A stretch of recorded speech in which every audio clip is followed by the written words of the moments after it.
Hello, everybody. Welcome to episode number 24, The Power of Feedback. Now, before we get started, I just want to let you know that I am so excited that you are here. I am appreciative that you continue to listen, and I'll continue to do this if you allow me to. Right now, we're going to get into our quick chat, and I just want to talk a little bit about the importance of relationships. You just kind of have to know when it's time to build a relationship, when it's time to grow a relationship, and when it's time to let a relationship go. So you have to think about not just in like personal relationships, you have to think about all relationships, even the ones where you are a consumer and you are deciding if you are going to patronize a certain business. So, for example, Chick-fil-A. Chick-fil-A has this reputation of providing great customer service. If at any point that doesn't happen, we give feedback to them. There was one time when Chick-fil-A forgot my fries. I know that like clutch your pearls, that rarely happens, right? People don't expect Chick-fil-A to forget your fries. That's just not what happens. So, because though there's this relationship, there's this understanding that they're going to do their job well, you can provide that feedback to the restaurant, to the manager, really to any worker at Chick-fil-A, and let them know, hey, you forgot my fries. They're going to receive that feedback and they're going to say, oh my goodness, I'm so sorry. Here are your fries, right? Like they're going to do something to rectify the situation. But that's because of the relationship Chick-fil-A has built with the consumers. We have a belief in Chick-fil-A. We have an understanding that they're going to do their job well. That is really at the foundation of being able to provide and receive feedback. You have to have the relationship. So Chick-fil-A is a place that, yeah, I patronize them because I think they uphold their end of the bargain. I can't say the same for, Walmart, for example. I'm not knocking Walmart, but I kind of am. The reason why is because you, on one hand, have an expectation as a consumer. You're going in, I expect to be able to go into this store, find what I'm looking for, get it, and get out. Over time, it has become clear that you may not be able to follow that process linearly in Walmart. You might get in there, there might be an issue finding a parking spot, or there might be an issue with even the way people are driving or the way people are walking, or just not adhering to the fact that you're trying to park in a space and they're standing in it. Just random things. And then you go into the store, and while there is usually someone there to greet you, even if it's not verbal, even if they just look at you and nod or smile, that's appreciated. The issue comes in when you're looking for something and it's not there. Don't expect to be able to ask someone about that, because the chances of that are slim.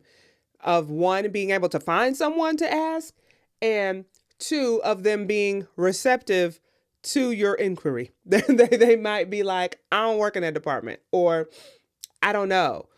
Or sometimes, and this has happened on rare occasion, but I will give them credit that it has happened. They'll say, let me look, let me find, let me see what I can do. And they pull out some electronic device that they have and start typing things in to look for it. And that's nice, but that is rare.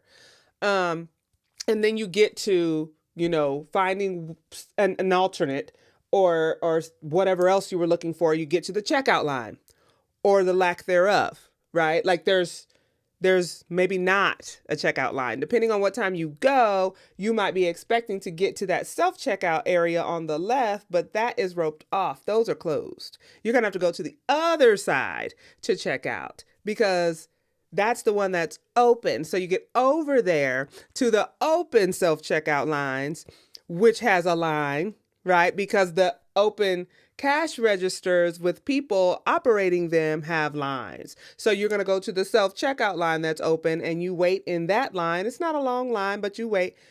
But then you forget, like, oh man, I have cash and I meant to pay for this with cash. So you ask the people when you get up there that work there and you said, hey, do any of these take cash? The likelihood of the answer being yes is slim. And you just have to know that because of the relationship that we've built with Walmart. We just know. We just know. And so I should have known that the answer was probably no. So waiting in the self-checkout line area that was open just to finally remember and realize they don't take cash was my bad. So now I have to move out of that line and move to the cash register lines, wherein I'm waiting in another line because the person in front of me has a question or an issue, and I have to wait for that issue to be resolved before I can get up there and pay for the one item that I'm trying to pay for because I have cash. And I shouldn't have done that. I should have known better than to have to pay. So these are the things we know. We know this. You have these expectations of certain places. I would never expect the same level of customer service from Walmart that I expect from Chick-fil-A. I would never expect for someone at Walmart after providing a service to me and I'm saying thank you, I wouldn't expect the Walmart worker to say, my pleasure.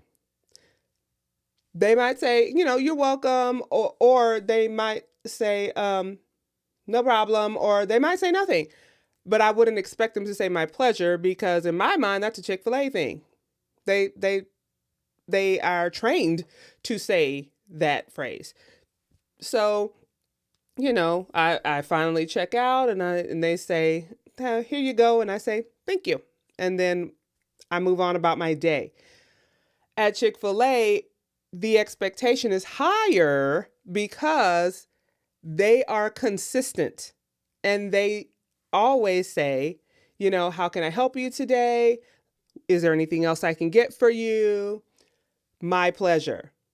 That simple, it sounds so simple, but it makes all the difference. It makes me feel like they value what I bring to the table. They value the fact that I'm coming to them for a specific thing and that they are tasked with providing me with said specific thing. Those good, delicious nuggets, right? Like that wonderful chicken sandwich, that good old ice in that lemonade. I expect it. And they know that and they do it well. And when they don't do it well, it's not surprising to them when they receive feedback. Because there's a relationship with the public. They know we have an expectation and they know they have to meet said expectation. And they know when they don't, they're going to hear about it. That's the relationship with Chick-fil-A. So when we talk about feedback, right, as we move into the episode, we think about the fact that relationships really are at the foundation of feedback.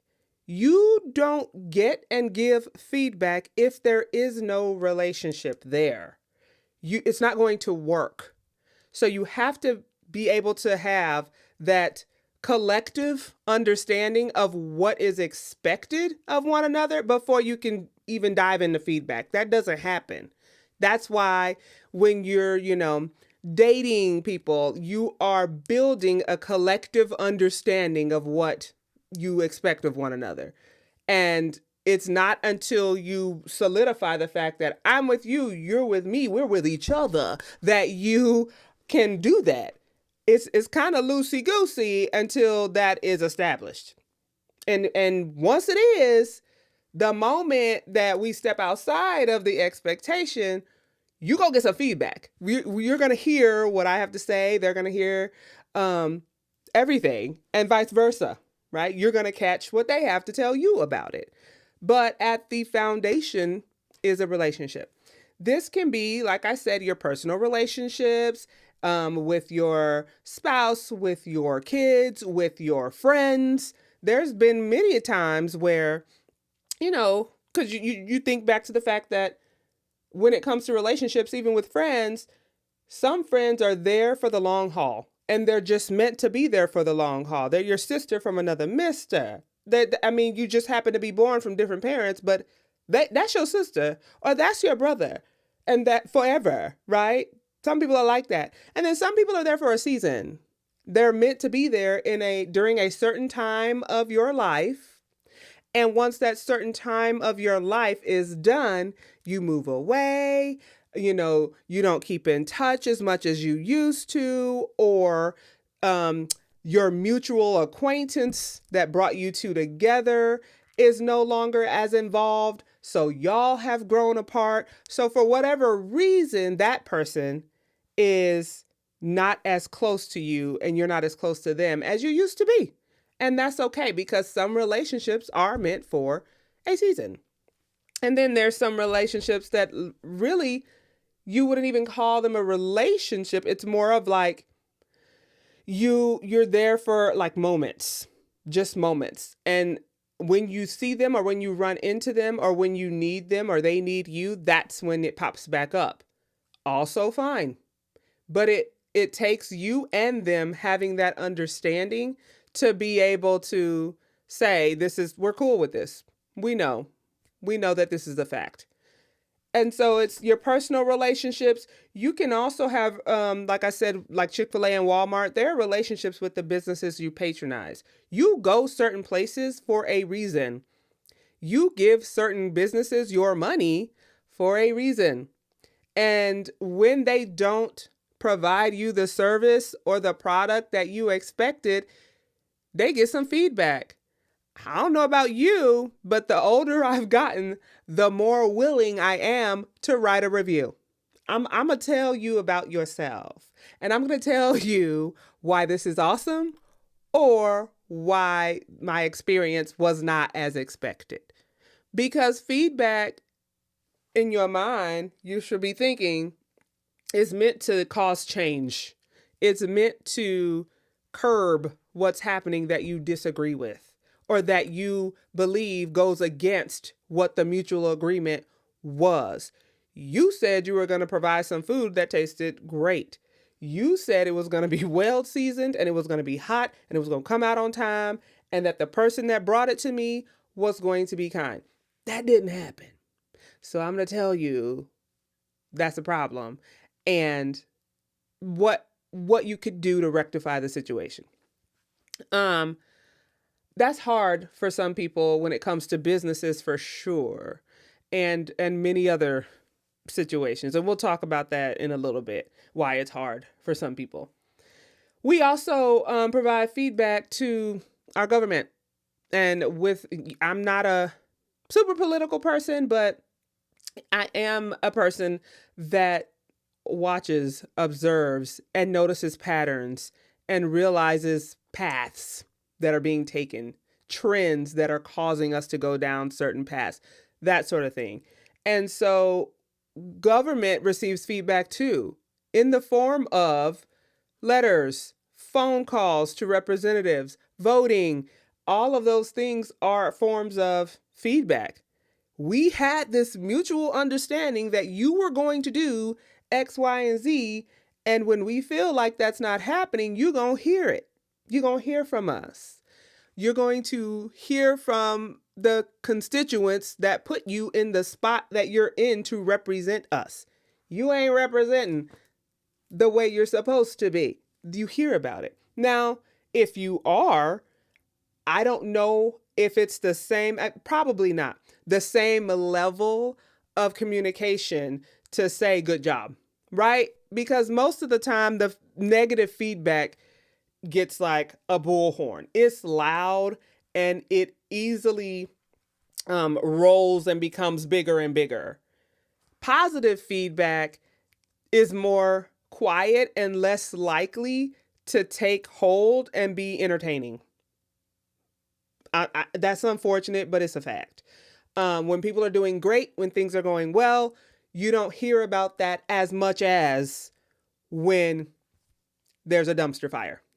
Because dumpster fires are entertaining and exciting for people to see, and they want to see what comes of it. And some people want to see what comes of it because it's entertaining to them. And some people want to see what comes of it because they're making decisions based on the outcome of the dumpster fire.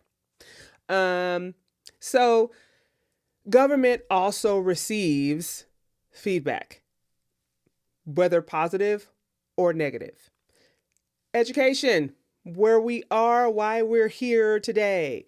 You could loop that with government as well, but a lot of it, when you're in it, like when you are working at the district level or on the campus level, or as a parent, you are thinking along the lines of feedback.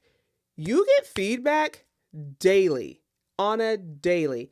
So let me just take it from the lens of a parent. I am a parent. I have kids in school.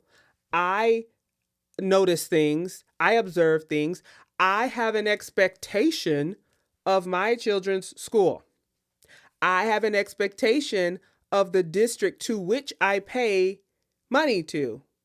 I have an expectation to the county to which I pay money to.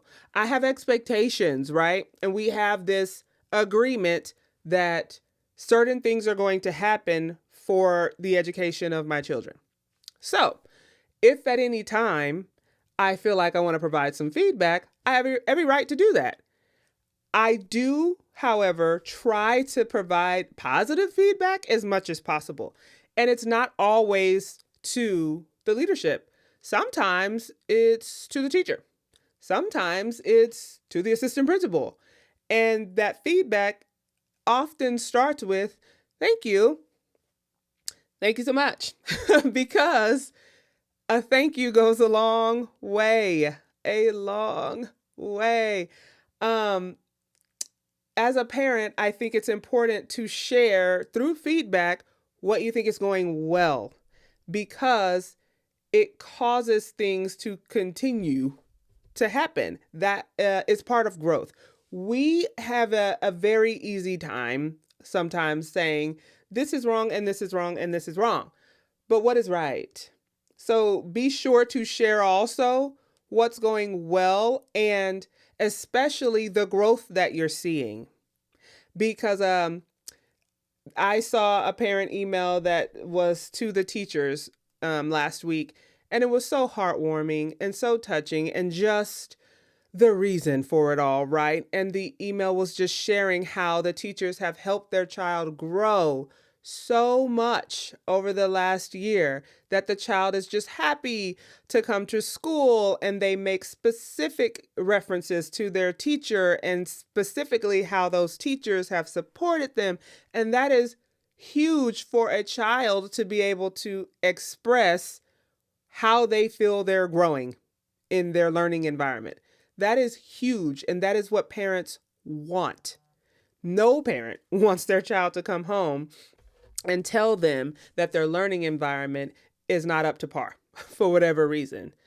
So when you hear that it is, and kids are growing, and something's being done well, and it's working, then you celebrate it, and you tell people involved that it's working, and it makes a huge, huge difference. Believe it or not, parents, education, teaching, leadership, it is a sacrifice, because oftentimes the people that are doing those things pour into your children, and sometimes out of their own, because of time and, the expectations of the position, and it takes away from their own families. But this was the choice that they made, right, for their profession. And so it's good to often say thank you, and this is what's going well, and please continue, ... That's huge. Because the negative feedback, it's like it rolls off the tongue. It rolls through the fingers really, really easily. So take as much time to say, this is going well. In our society, we often have this philosophy, well, no news is good news.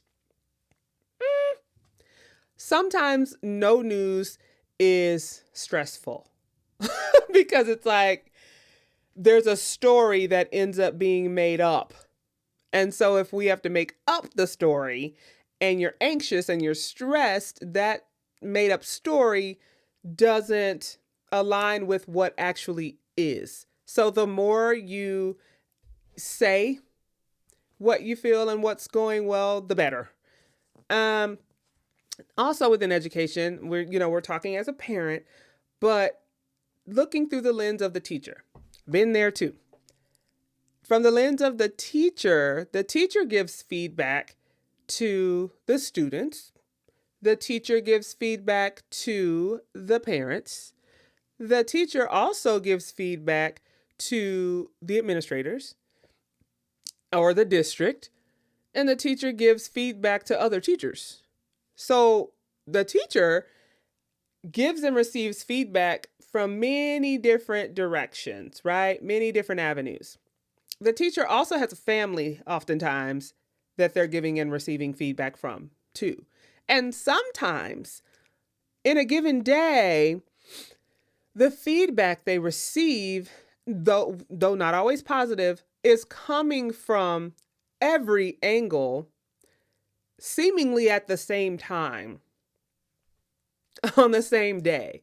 So it's like a student did something and you had to provide feedback as a result. You had to call the parent. The parent, might have gotten upset. You had to tell the administrator. The parent wanted to talk to the administrator. Then you got home. Your family was upset with you because of what time you got home. Then you had to explain why you were late. They didn't want to hear it. It can be a lot. And that's the course of a day, one day. There are 187 of them for most teachers. That's a lot. So keeping in mind that the giving and receiving of feedback from the lens of a teacher is a heavy, heavy, heavy, heavy, heavy, heavy lift. It is a lot. And if the teacher is doing it to the level that they're expected to do it, they're going to be depleted at the end of every Friday, because the expectation for the giving and receiving of feedback is great. It is high. But we're going to make it easier. And how you do that is you have very clear expectations. Clear every single day. Meaning, today we are learning this. You know that you've learned it when you can do this and this. So if you are able as a teacher to say that to your students and then hold them accountable for knowing Y and Z at the end of the lesson, then you tell them as you teach the lesson, remember, you've got to know Y and Z by the end of this lesson. And what we're doing right now is helping you show me that you know Y and Z. And then you provide them support to get there. And then you ask them, when it's their turn to try it on their own, what are you doing that tells you know Y? Great. What are you doing that tells you know Z? Excellent. Turn to your neighbor. Okay, go ahead and switch papers or look at theirs. Do they know Y? How do you know? Do they know Z? How do you know? Tell them. Tell them how you know. Great. At the end of the lesson, now that we've had this practice and we've learned and we've given each other some feedback, look at what you've produced and decide, have I met my expectation for today? I should have learned this.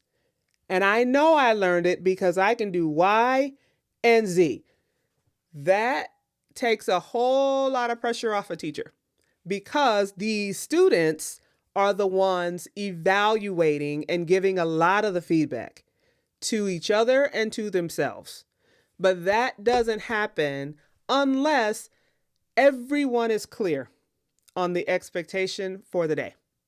You can't say it once. You can't even say it twice. It has to be restated several times so that everybody is clear on what needs to be learned each and every day.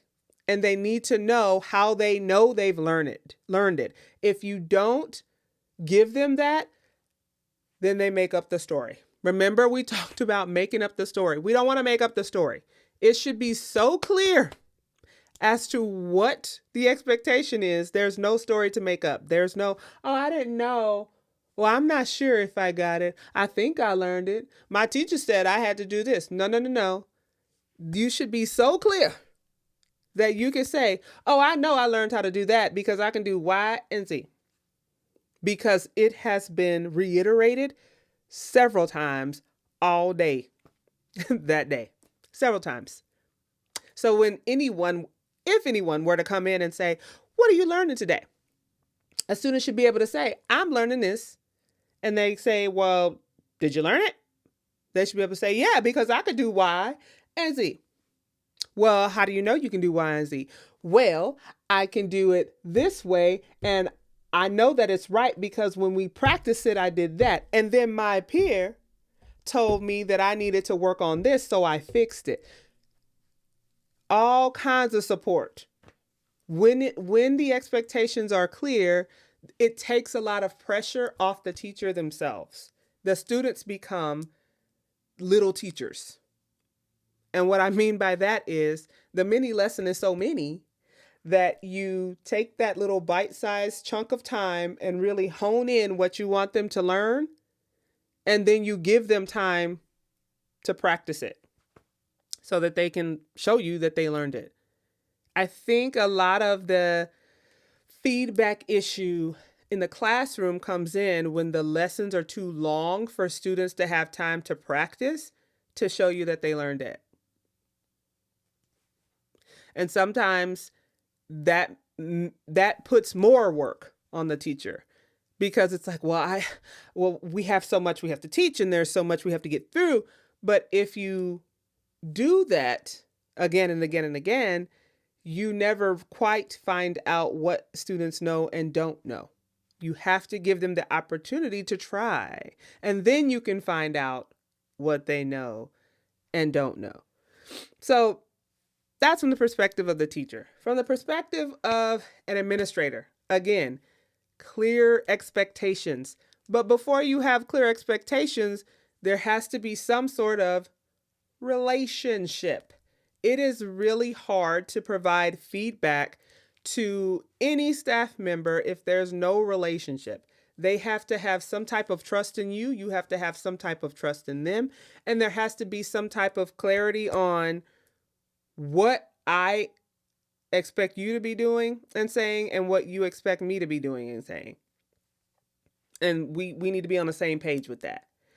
And it's probably going to be reiterated several times so that no one is unclear as to what those expectations are.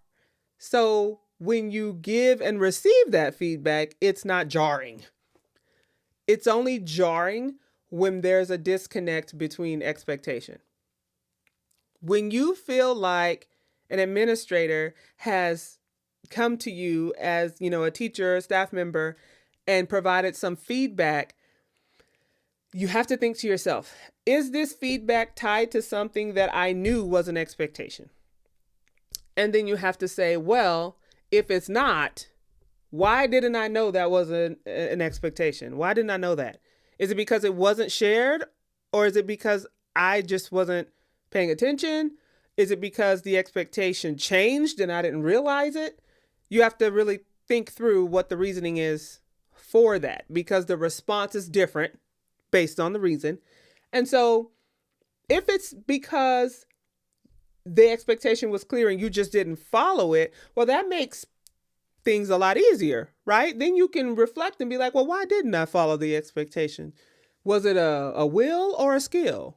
Was it because I didn't know how and I didn't say anything? Or was it because I just didn't want to? There's a difference between the two of them.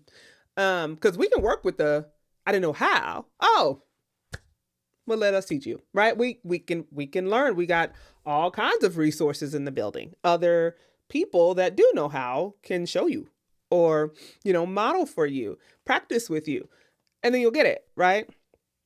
So there is a huge push for relationship building. You have to have, and I'm not saying this relationship where you're besties and you know everything about each other, and no. Relationship as in understand that we are here to grow children as learners, as individuals, humans, right? That's our job.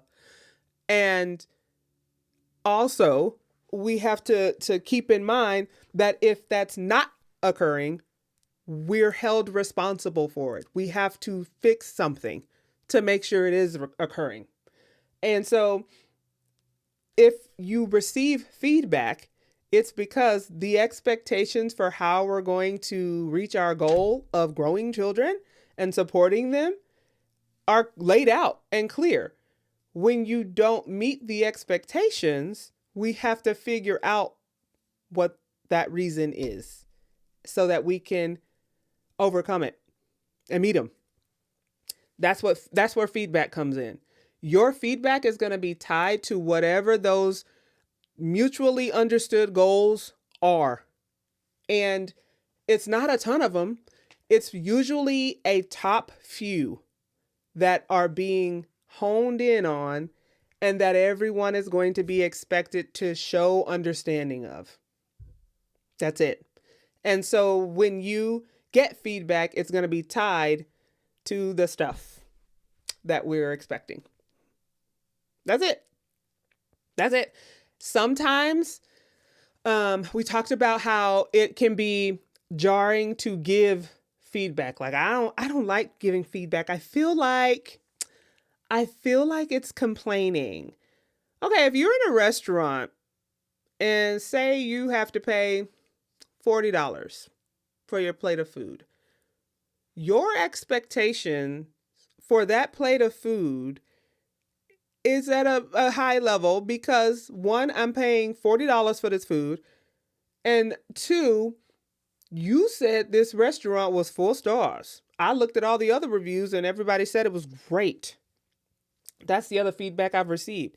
And your advertisement, your when you said that we should come eat here, said food was great. It was going to taste good and be worth the money. So here I am expecting that. If it comes and it's not to that level, the feedback will be, well, it didn't taste fresh. I don't feel well, right? Something like that. You got to say that. You can't make it feel like or seem like you're complaining. That's not a complaint. That is feedback tied to what you said you were going to provide. We had this mutual understanding as producer and consumer that you were going to provide this, but that's not what I got. Or maybe the waiter or waitress was not the kindest. Maybe they ignored you. And that's the worst, y'all. I really can't stand when I go to a restaurant, and it doesn't happen all the time, but when it does happen, it stands out. When I go to a restaurant and you have a waitress or a waiter and say they have 4 tables around you, right? And you sit there and you're waiting and you're waiting and you're waiting and you see them go help the other table. They've come back to, the other table 2-3 times. You need this. Let me refill that. Let me get that. And you recently sat down. It's like, okay, they're giving us some time to check the menu. Okay, I got you. And they finally come over and it's like, okay, what are your drink orders? And you're telling them your drink order. And then you, at that point, are like, okay, and we're ready to order. And they're like, well, let me just go get the drinks. That is a pet peeve because we've been sitting here for 20 minutes. We're ready to order now. It's taking you so long to come and get the drink that I don't know how long it's going to take you to get the food now. And I don't know how long I want to sit here to wait for it. That is like a pet peeve. Another pet peeve is when they've been helping the other tables, you've got your food, but they're not coming to you. Why didn't you ask me if I wanted a to-go box? Because I've been sitting here for 10 minutes waiting for you to come back so I can ask you for a to-go box. Like, it's just the little things. It's the little things. But I digress. Anyway, so we talked about feedback and how it's daunting for some people. It's not complaining. Feedback is not complaining. As long as you have the relationship, with the entity or the person you're giving it to. And as long as you realize what the purpose of it is. Okay? There's a purpose for feedback. And when you think about another reason why it's hard, feedback can be just flat out uncomfortable. Okay? You have to tap into a little bit of vulnerability when you give and receive feedback. You also have to be emotionally regulated. One of the major things that people tend to do when they especially receive feedback is get defensive. I am guilty of this, mostly in my relationship. And I've had to really take a step back and think about why. And I have to think about how I combat that defensiveness. It's not easy for me to say, I see your point. Like that's hard. That's hard. But I think it's because sometimes what is being spoken about wasn't a mutually agreed upon look for or expectation. So you have to have that if you're going to be giving and receiving feedback. It's also, you got to have trust on both sides. I trust you, say my supervisors, right? I trust you as my supervisor to be clear on what you're looking for. And you trust me to execute what I'm supposed to be doing in relation to what you told me, right? When there's some type of disconnect there, feedback is hard. There's pushback because it's like, well, I didn't even know that's what you were looking for. That's where you get the back and forth because there wasn't an agreed upon expectation. I didn't know that's what we were doing. That will get you some pushback. If you did know that's what you were doing, I didn't know we had to go about it that way. There wasn't, a clear indication that I had to do it that way. That'll give you some pushback too. If it's not discussed that there's flexibility in the how, then there's pushback, of course. And then courage. We keep bringing this up. Feedback takes courage. If you scared, feedback's not going to happen. You have to have the ability, the leadership capacity to be able to tell someone, these are the expectations, you didn't meet them because here's a suggestion to help you meet them. All it is growth. We all get feedback. And if you view it in the right way, we all can grow. A lot of people like harmony. They're like, I just try to avoid conflict, and I really don't want to get into all of that. And it's not getting into all of that. It's about growth. No one grows if everyone just zips it. Everyone's got to be on the same page, be clear about where we're trying to go and how we're going to get there. That way, when you receive feedback, it's going to be tied to what we said we're going to do. And there's not going to be any question about the feedback. Avoiding feedback does not preserve trust. I will say it again. Avoiding feedback does not preserve trust.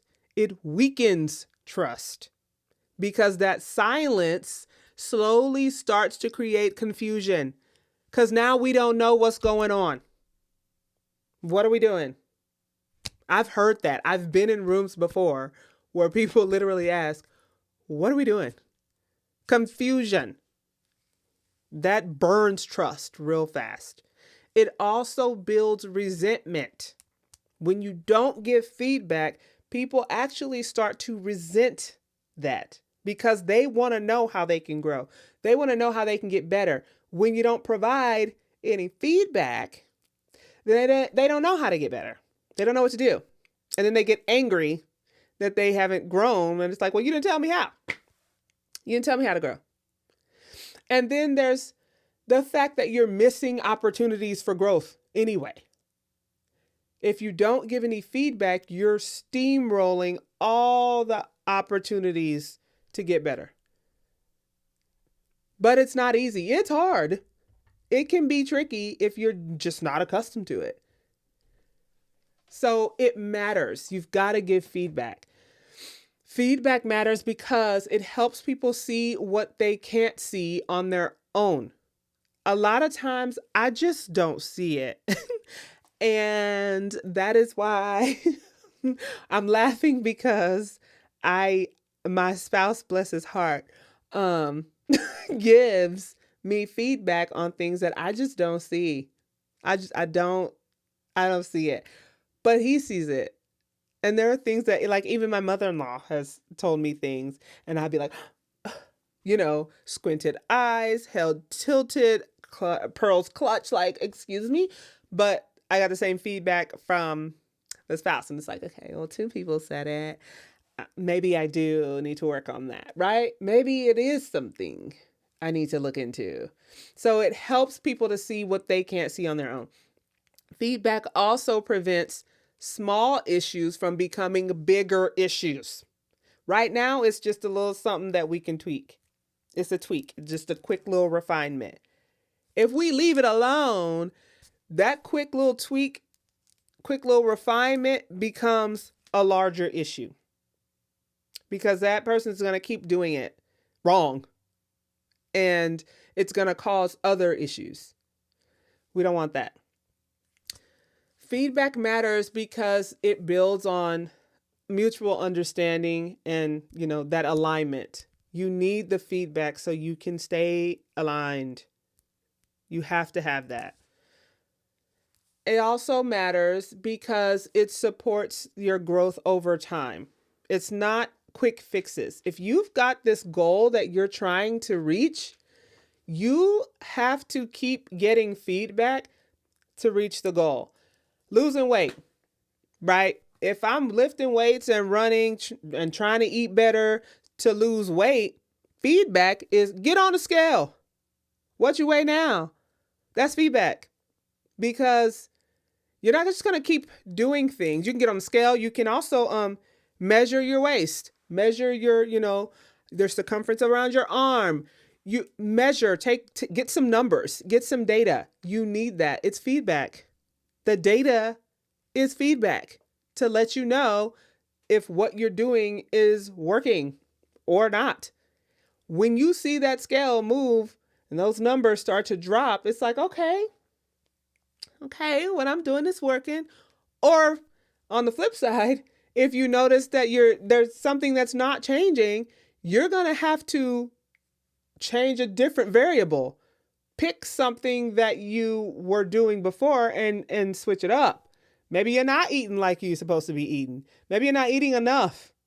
Maybe you need to increase your protein, right? Something like that. You need to think about what tweak can you make to reach the goal. But if you have no goal, that's an issue. And if you're not providing any feedback, gathering any data, that's an issue. So the feedback will help with that to get you to your goal. Without feedback, people don't improve. Point blank, period. They don't improve. They make guesses. We can't go through this life guessing. Guessing is not going to get us anywhere. We got to use data so we can know where we're going. We got to know to show to grow. Boom. And I don't like to guess because I get frustrated.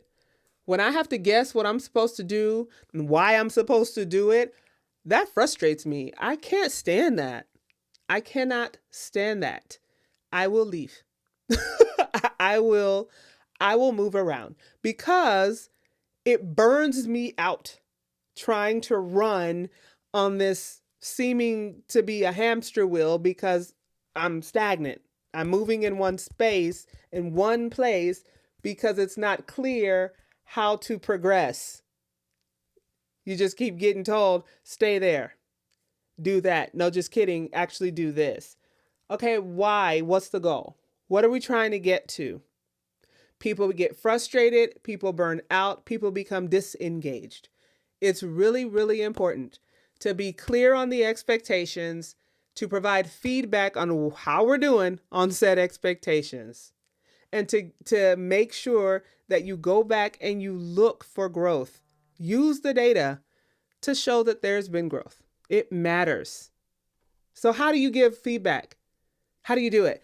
Last week we talked about really great coaches from, some of my favorites from sports and mostly basketball and what they do to make their feedback so great. And so the best coaches give feedback, strong feedback that is timely. It happens quick. We're not going to wait until next week. If there was an issue today, your feedback is coming today.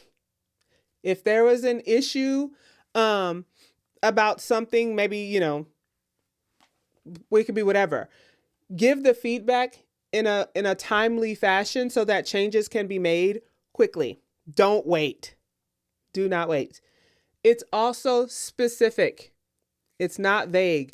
I have been working on trying to give feedback that's more specific instead of vague. These blanket statements don't help anyone. Make it specific to what you're talking about and who you're talking to. It's got to be specific. It also has to be focused on like a behavior and an impact, not just a personality. I don't like this about you is not fair, because we're not mutually agreeing that I am not a good person or I am a bad person. That's not helpful. And that you just don't like me as a person. I can't do anything about that. That's a you problem, not a me problem. Don't give me feedback on how you feel about me, right? Like, how about you be specific? What actual behavior am I performing? What am I doing? And what impact is it having? That's feedback. When you show up late to work consistently, this is how it affects everyone else. It needs to stop. This is how we help you. Get up earlier.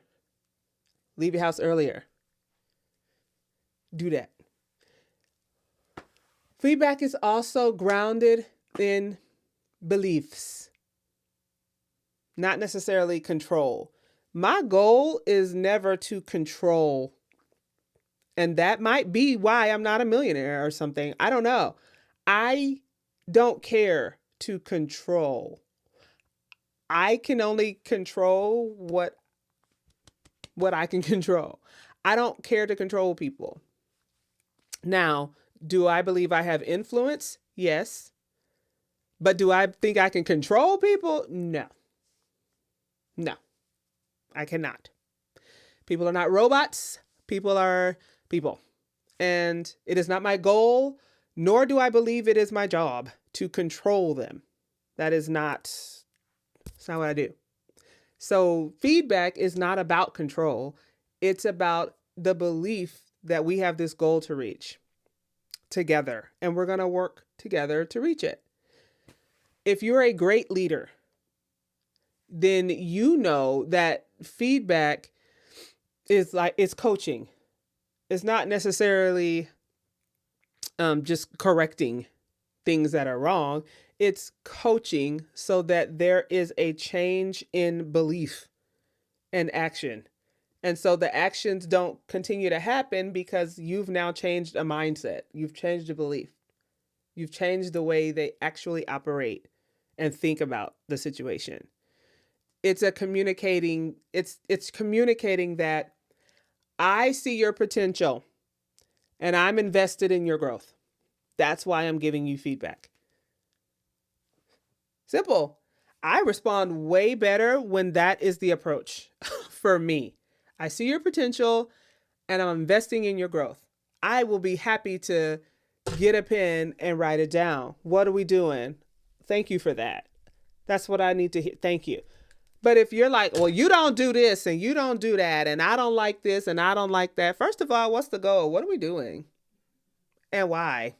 Because that's when you're going to get the pushback. Because it's going to be like, I didn't even know that that's what we were working towards. Did I miss something?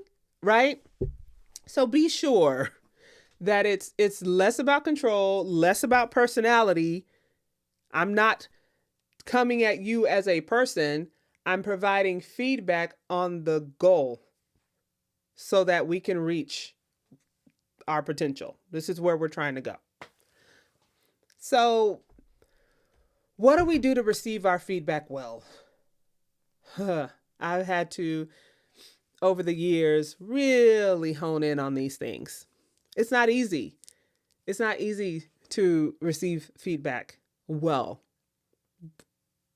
It's rooted in the relationship you have with that person. An effective leader can listen without becoming defensive. And when I say an effective leader, I'm not talking about your leader. I'm talking about you. Any and everybody can be a leader. It's not based on the fact that somebody said you were. You are. You woke up like that. You are a leader. So I'm talking to you. Effective leaders, like you, listen without becoming defensive. Hard. That is a challenge. But if it's connected to the mutually agreed expectation, take it in. Listen. And then they also ask clarifying questions. So are you saying that? And then ask your question. Because the person that's giving the feedback will either tell you, yes, you're correct, or no, that's not what I'm saying. And that will help with the defensiveness. Because when you ask that clarifying question, so are you saying, it's because you're painting a picture in your mind, you're creating your story, and that other person giving the feedback is going to tell you if that's the story or no, you made that up. That's fiction.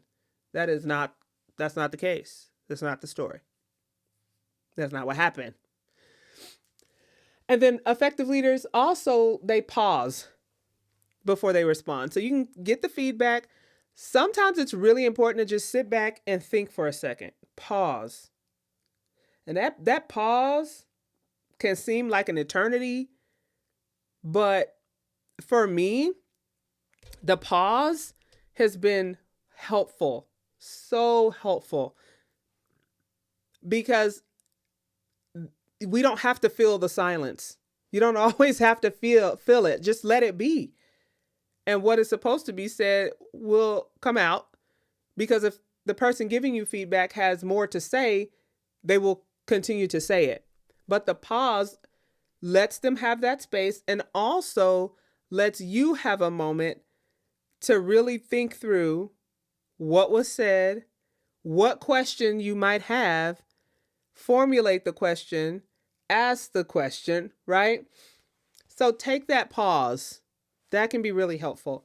And then an effective leader can receive feedback well if they separate the feedback from self-worth. Ooh, that's a word. Separate the feedback from self-worth. Let me tell you, just because you receive feedback on something doesn't mean you have failed as a person. It sounds crazy to say. It sounds crazy to hear. But if you are in any way, not even a perfectionist, but just somebody that has high expectations of themselves, and you know that you're that type of person, like, I thrive, I do well, I grow, it's who I am. It's hard to get feedback that you feel is less than, right? It's telling you that you're not quite where you need to be. It's like, what do you mean I'm not great? What do you mean I'm not perfect? What do you mean? I've been working so hard. How can you tell me this? How can you say that to me? It's not about your self-worth. It's about growing toward the expectation. That's it. That is, you have to take a minute. That pause, take it. And remember, it has nothing to do with you as a person. It has everything to do with the mutually agreed upon expectation. What was it? And if you don't know, if you forgot, you ask, hey, okay, I hear you. So what was the expectation for this? Because I'm unclear. And I think that's where the disconnect is. Say it. Say it. That helps the entire situation, because if you say it, it's possible that somebody else, especially if you're in a room with other people, it's possible that somebody else has the same wondering. You know what? I was wondering the same thing. What are we doing? What is the purpose of this? Help us out. Say it. So receive the feedback as if it's just that, not as if it is an attack on your character or who you are as a person. That's not what it is. Receiving feedback well doesn't mean also agreeing with everything. The feedback you receive, you might disagree with and be like, no, actually, I have data to support otherwise. Let me show you. Yeah. It just means you got to be open long enough to learn something that might be useful. And that learning might be that you can speak up when your data isn't aligned with what's being said. That's learning too. I grow each and every time and each and every day because these are things that I am working on. I'm talking to me too. I'm telling you, the very first episode I told y'all I'm doing this just as much for me as I am for anybody else. I'm working on all this stuff. I'm working on giving specific feedback in a timely manner. And I'm also working on receiving it well. It takes work, a lot of work. And that brings us to our tip of the week.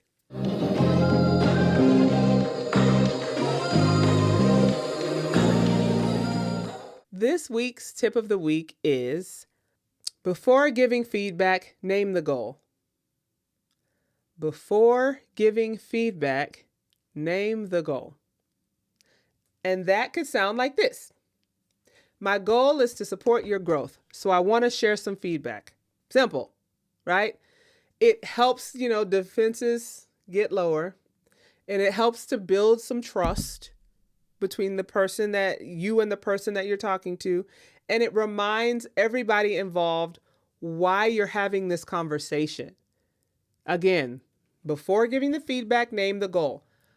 My goal is to support your growth, so I want to share some feedback. That will be much better received than, what are you doing? What is this? Why aren't you? That is going to get you a whole lot of pushback, because we talked about how people get feedback from many different directions, sometimes at the same time on the same day. That is overwhelming. So just stand back and name the goal before you give the feedback. What is the purpose of me talking to you today? Let me tell you. I'm not here to fix anyone, just like I don't believe other people are here to fix me. I just want, when I give feedback, I want people to know I'm talking to you because I believe in you. I don't waste my time unnecessarily. I'm talking to you because I believe in what you can do. I believe in what we can do together. That's why we're having this conversation. We as a collective are strong and can make a lot of change if we do this. So it's got to be something that happens ongoing. It has to be considered normal in the space you're in. That way, nobody's becoming defensive. Everybody understands that it's a normal thing and it's going to happen all the time. It's also got to be happening so often, and it has to happen so well that people view it as respectful. Because when it's given, it is given in a respectful way. It's rooted in care, that you see them as people and they see you as a person. And that it's a culture of growth where people want to be there because they know they're going to grow themselves and they're going to grow other people and they're going to thrive. That's what feedback really should do. And that is the power of it. You get to grow people each and every day. And other people get to grow you. That is awesome. I wake up in the morning looking forward to that. I look forward to that. I love waking up and saying, I get to go grow some people and people get to come grow me and I get to receive that. That will wake me up. That gets me going. I love that. So I want you to think about feedback as this powerful tool that we use to grow. Remember, rediscover your joy, embrace your true self, let them see you. Thanks for listening to Let Them See You. Until next time, climb with courage, stand in the light, let them see you.